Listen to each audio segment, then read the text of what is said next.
Okay. It's the 15th of February, Rabbi Levitt, Nefesh Hahaim.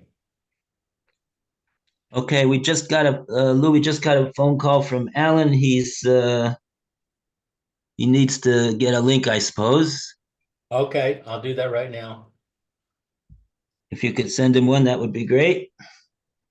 Happy to. Okay.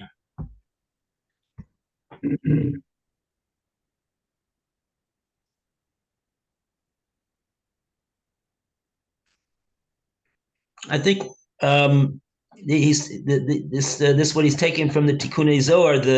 I think that the whole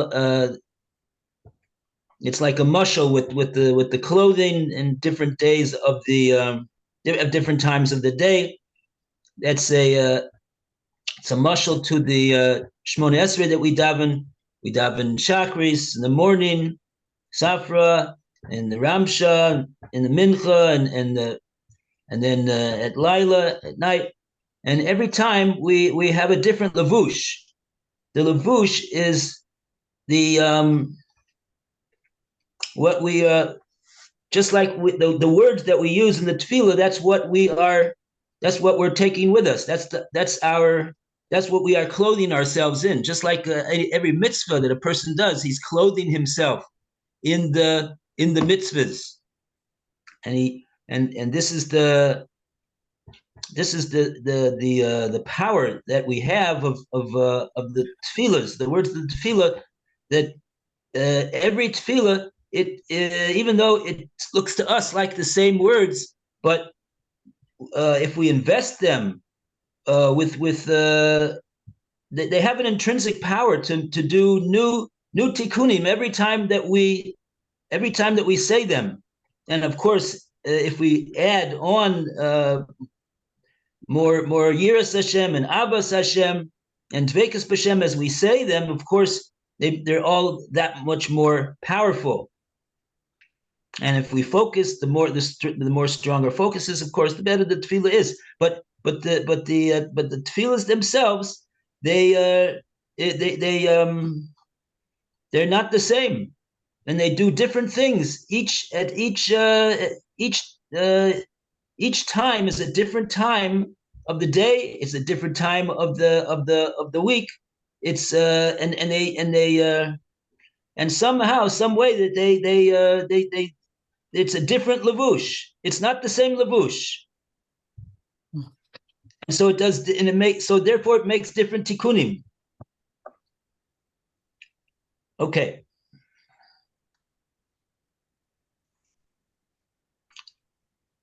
It's hard for us. We have every time we have the same words, and we say the same words and da da da. But it's not as it appears. This is what he's showing us from the sources. Okay.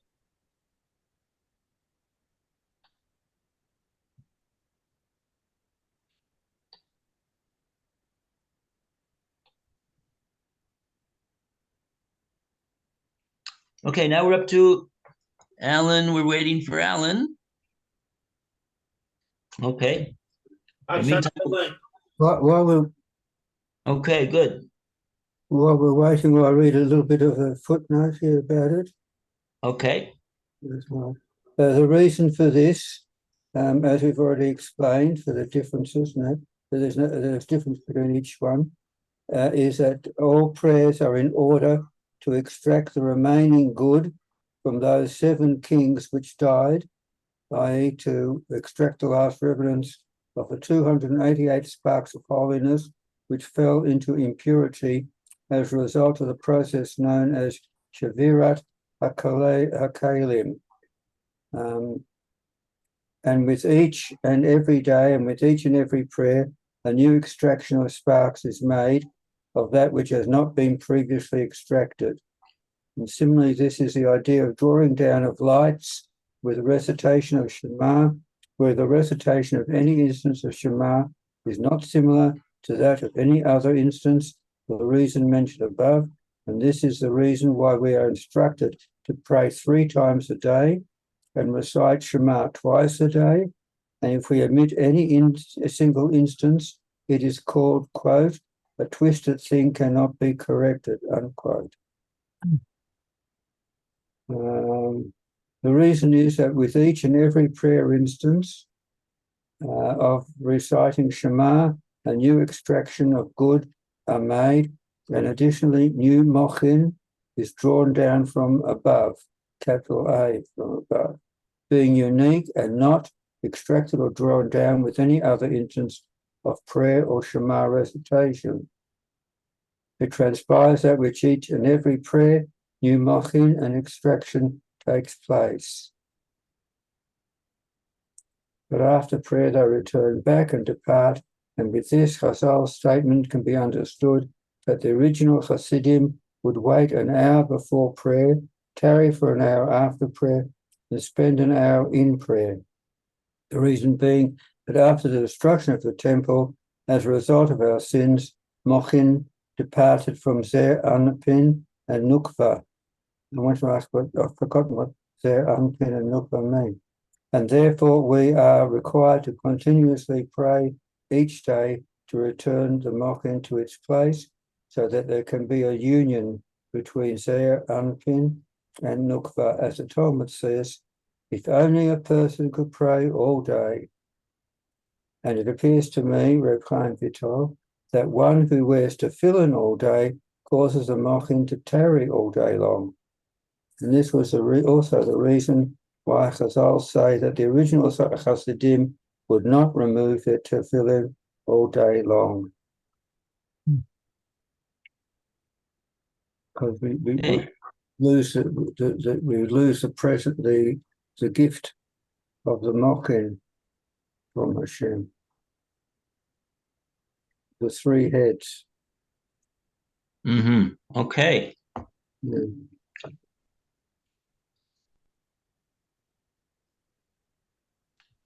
All right, so we continue Ulechem, Amru Razal.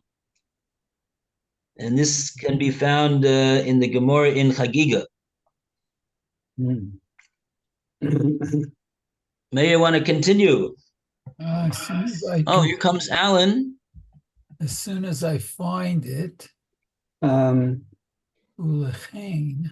Where I stopped the second, well, one or two lines. Yeah, I think my Hey, we did it. Good morning.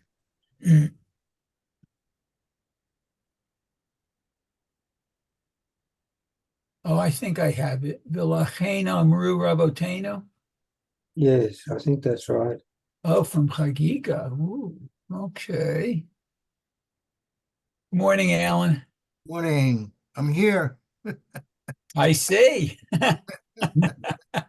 Prove it. Okay, Rabbi Levitt, you're on mute. How did that happen? Accidentally hit the mute button. Yeah. Okay, thank you. Okay, so we'll start V'lachein amru rabotenu zikronam livracha. This is from Chagiga, I guess. Me'uzat lo yuchal litkon. Zeh shed bitel kriyat shma chule o tefillah chule. Oh boy, Uncle, we're going to have to look that one up. That's an important source. Oh, in Chagiga? Wow. Yeah.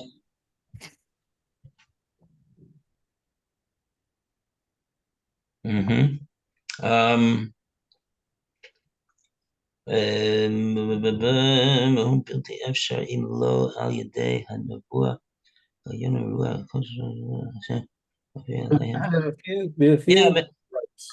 A few references here. One's Kohelet. Yeah, and there's Brachas 26a, quoting Kohelet 1:15. As well as Yeah, I don't have brachot. Okay. Interesting. You've got Kohelet, suppose. 115. You got Hagiga? I have Chagiga, Tet 9 2, B, yeah. 9b, right. What was the daf in brachas, Roy? No, faster. Brachas 26a. And that was quoting Kohelet.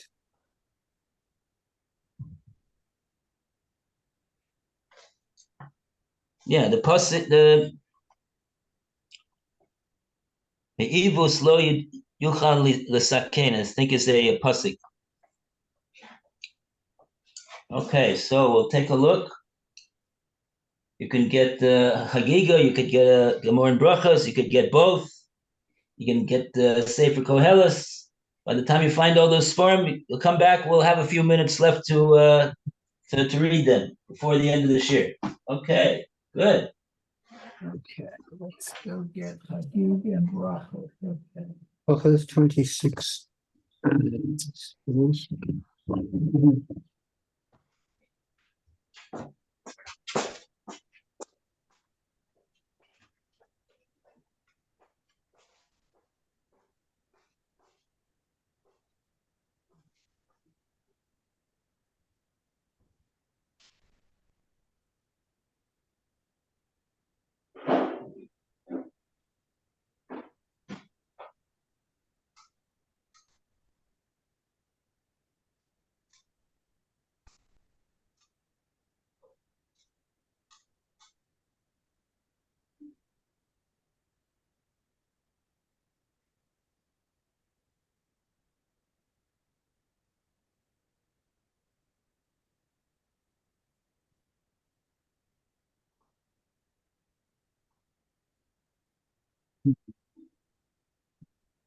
Oh, no. No.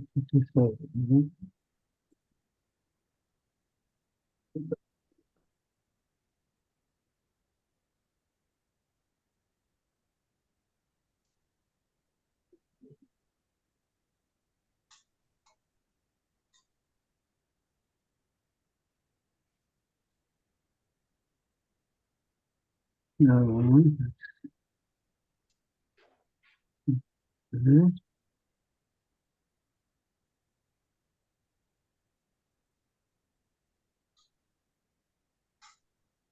No. Mm.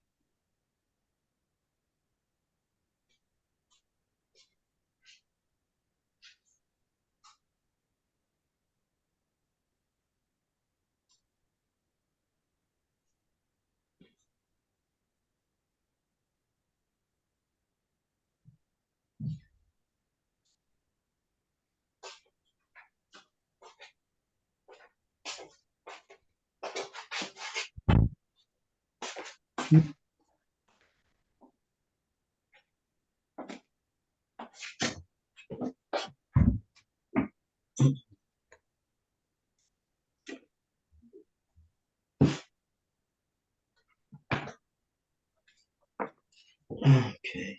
Right, what are we on? Gate what? Gate 2? That's right. Chapter 12? Or what? No, why? Chapter 12. It's 13.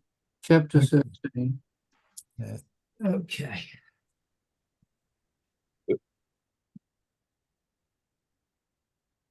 So where we going first, Brachot?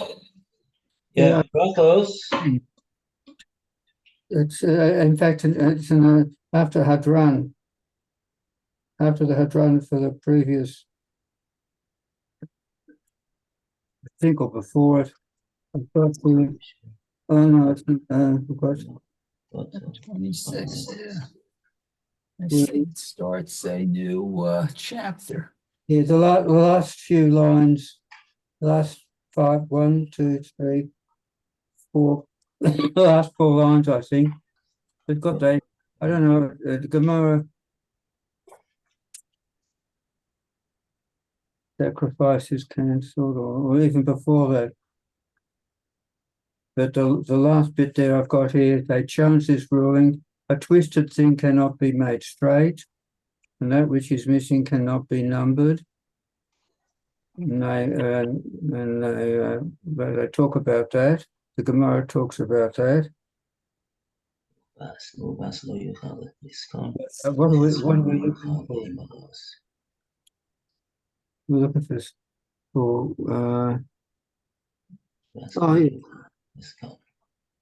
There should be till Krishma. so we are looking for that.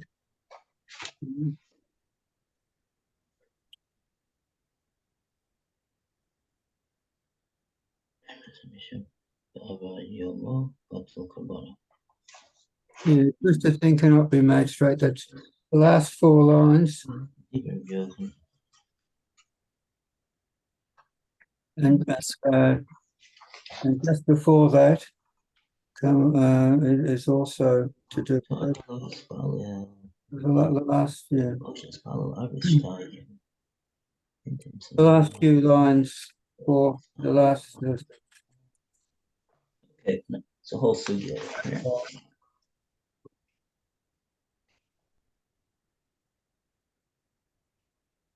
In brachas.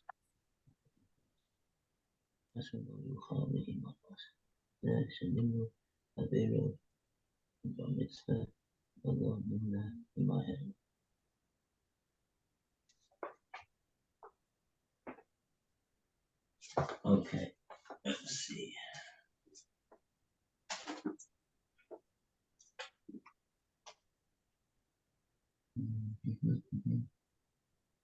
That's Aleph. If one erred and did not recite mincha, he recites 2 Maariv. And the maximum once his day has passed, sacrifice is cancelled. Does not apply to this. Gemara question and compensation prayer. A challenge ruling from a brisa. Scripture states a twisted thing cannot be made straight. That which is missing cannot be numbered. A twisted thing cannot be made straight refers to one who suspended the reading of the evening Shema, or the reading of the morning Shema, or the evening prayer, or the morning prayer. And that which is missing cannot be numbered refers to one whose friends were counted to perform a mitzvah, but he was not counted among them. This is clear from the verse of 1 missed prayer. It cannot be made straight, that is, cannot compensate for it.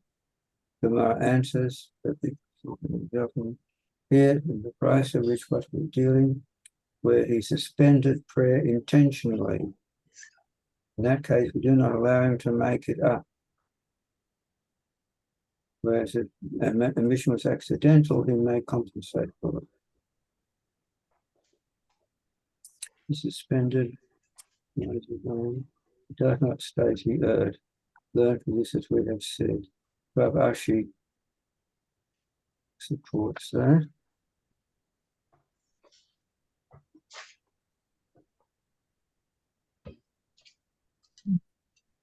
And it goes on about missing prior to Shabbos and on Shabbos and Erev Shabbos and once in Shabbos.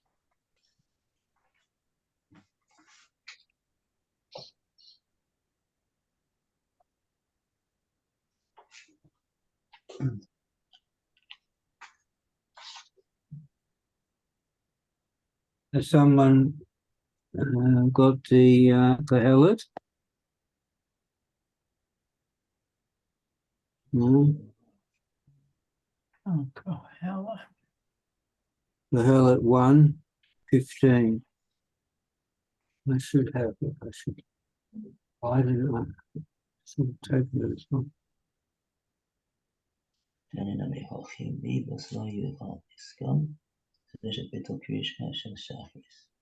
או קריאה של אריס, או שביטול תפילה של שחריס, או תפילה של אריס. זה לא יוכל. אז זה מחבר. How's it go now?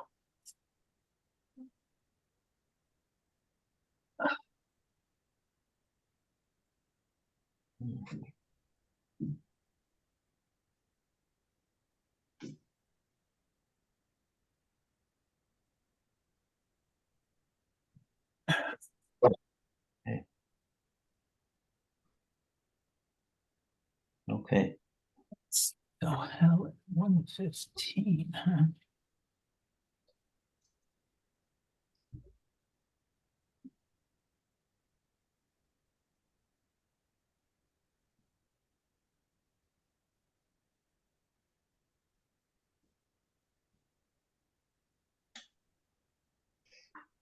Hmm. Yeah.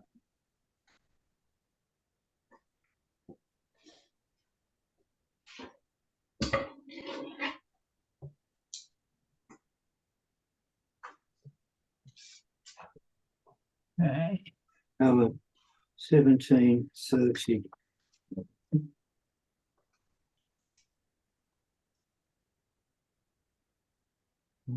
Saying Amr was out there because when he said he was Lord himself. Therefore, they said.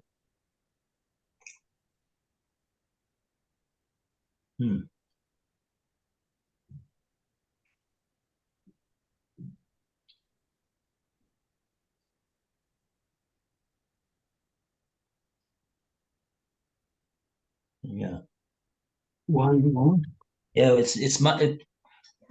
I'll tell you what I think. What the Nefesh Hahaim is saying.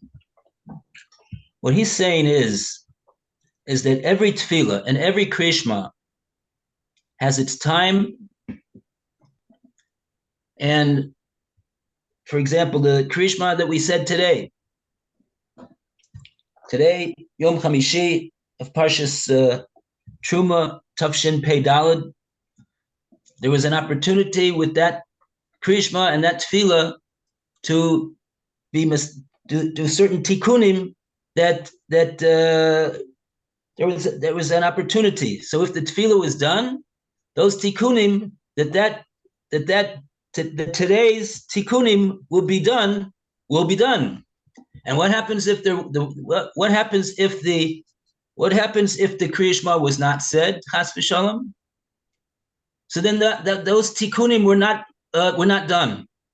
What about tonight? Maybe you could fix it up tonight. No, you know why? Because tonight, the Kriya Shema that you're going to say tonight is designated to fix up other tikkunim. The ones that you're supposed to fix up for today, they got to be fixed up today. There's only one chance to fix up the tikkunim that could be done today in the morning. Mm-hmm. And if they weren't done, then they won't be done. Because tomorrow is a new day. Even tonight is a new day, and it's got different tikkunim than the ones that were supposed to be fixed up in the morning. And so it comes out that those tikkunim were not done. Mm. When will they be done? I don't know. I think that's the implication of what he's saying, because he said every tefillah. We shouldn't think that every tefillah, it does just as the same thing, same words. It's making tikkunim. It's doing the same thing. It's not doing the same thing. We don't understand what it does, so that's hard for us to see that it's doing different things each time, according to the calendar, according to the day, according to the parsha, according to all the other details that there are. So that's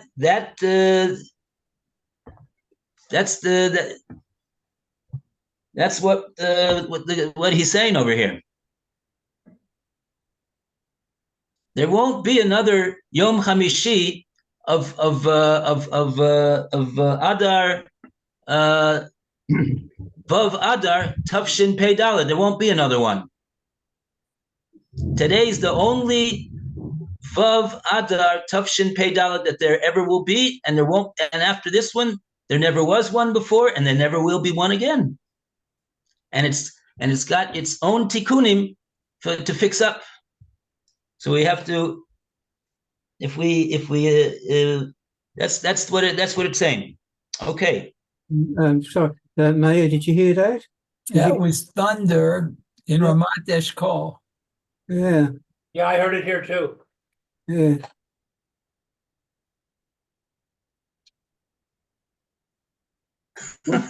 That's what you were listening to. Okay. Yeah, predicted showers. Help listening to it.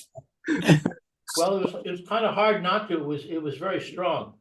Yeah, what was the bracha? I don't know. I don't remember the bracha. We got it, or so too late to say it. Yeah, you missed it.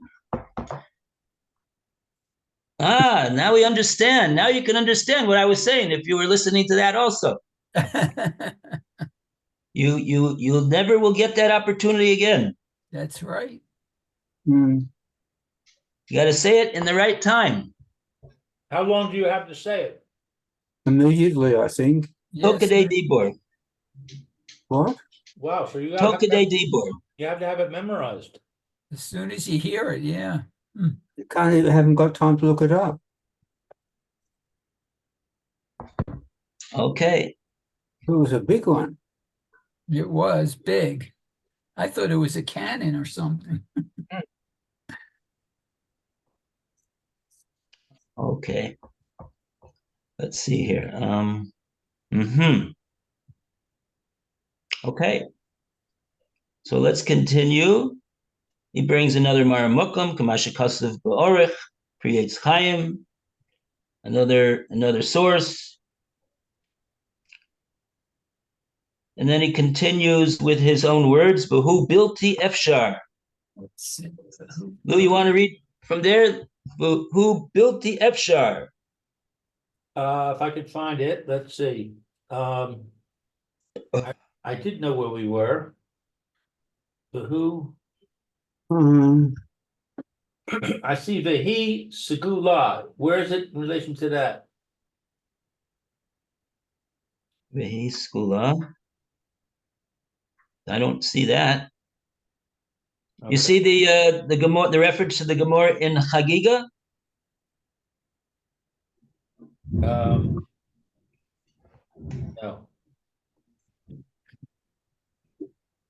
More thunder. mhm. Yeah, we have not turned, we're not in 14, we're still in 13, correct? Yes. So 407, I'm just telling you, these boobs are not thunder. The who? They're not thunder. 409. It was thunder. It I was see like it, the who built T, F sharp. Where's that? Im lo al yidei hanu vuah Oh, yes. el yonah the ruach kadsho yis barach. Okay, so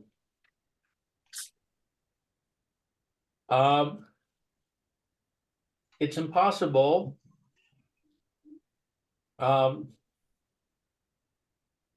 Who built the Efshar? Imlo Al Yedei Hanavua without Elyona.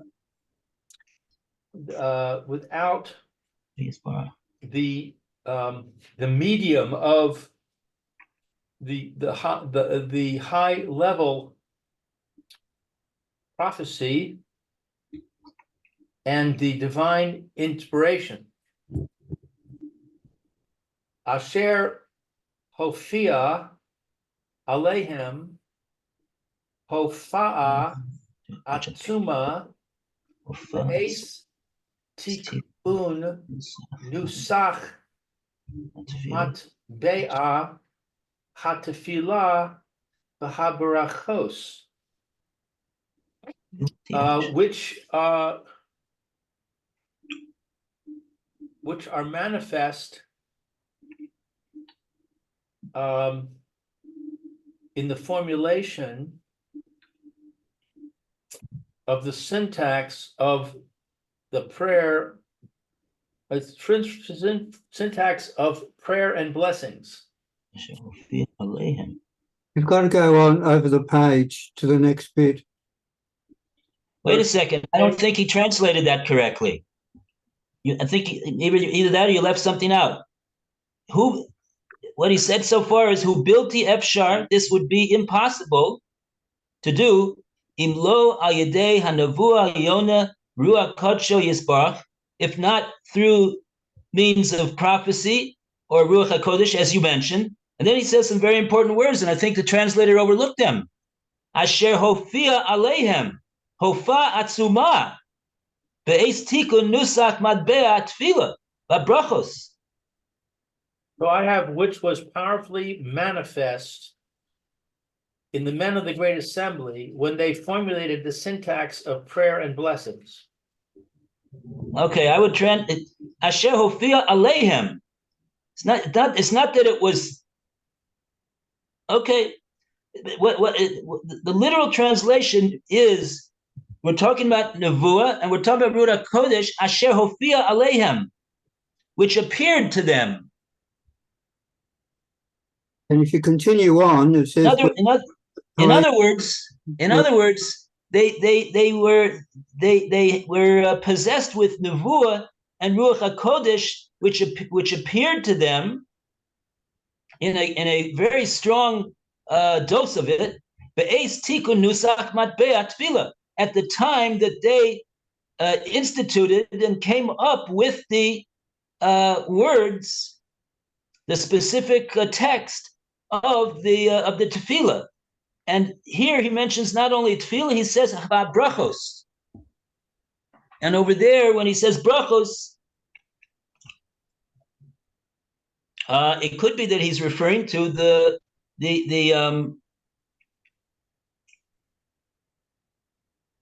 it's something other than the brachos of the Shemona Esrei. Tefillah is referring to the Shemona Esrei. Shemona Esrei is made up of 18 brachos. That's why we call it Shemona Esrei. But brachos is referring to other brachos that they also instituted. I think he said before they're referring to brachos, different. Could be they also instituted the nusach of the brachos for the Krishma, for example, that we say before and after the recitation of Krishma. Could be the text of Birkas Mitzvahs. It comes from them. I think he said that before. Asher hofia aleihem, hofat suma.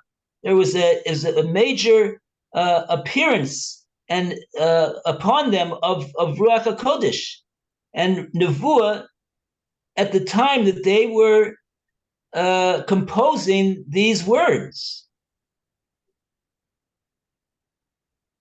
It's not just, in other words, it's not just that that they were Nevi'im, right? They're on the madrega of being Nevi'im. They were Nevi'im. They had Nevuahs.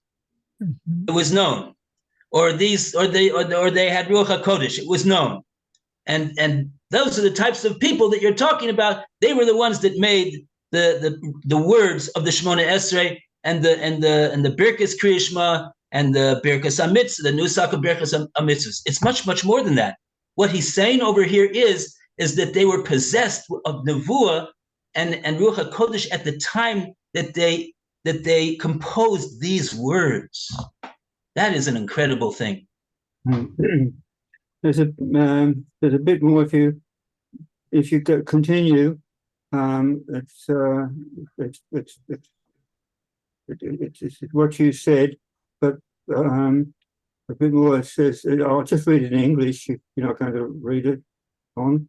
When God placed these specific choice words with all the rectifications hidden within them into their mouths. Oh, that we didn't read that yet. No, you're reading the words that we didn't read yet. Yes, I know. I said that I was because it connects with. Okay, you want to read them? Read them. Okay. No, that's go ahead. No, that's right. Well, It's your turn actually, unless we want to go to Alan. Yeah, well, actually, we're over time. Okay. It's very good. Okay, Alan. So you'll be the first to read for Baba Kama. Okay. which will resume very shortly. And we wish Mayor a wonderful day. Okay, very good. Have a good day, everyone. Be well. You too, Mayor. Thank you. Okay.